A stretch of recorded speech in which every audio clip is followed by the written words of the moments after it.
അദ്ധ്യായം 111. അൽ മസദ്, മക്കയിൽ അവതരിച്ചത്.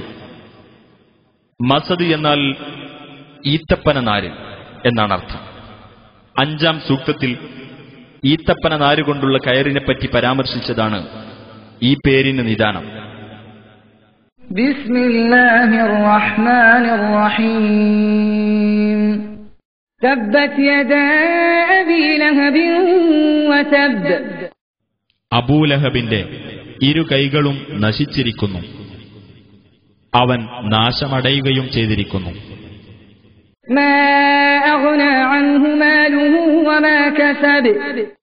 അവന്റെ ധനമോ അവൻ സമ്പാദിച്ചു വെച്ചതോ അവന് ഉപകാരപ്പെട്ടില്ല. സയസ്ലാ നാറൻ ദാത ലഹബ്. തീജ്വാലകളുള്ള നരകാഗ്നിയിൽ അവൻ പ്രവേശിക്കുന്നതാണ്.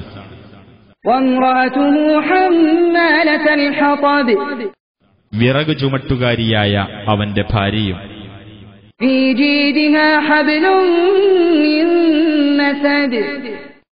അവളുടെ കഴുത്തിൽ ഈന്തപ്പന നാരുകൊണ്ടുള്ള ഒരു കയറുണ്ടായിരിക്കും.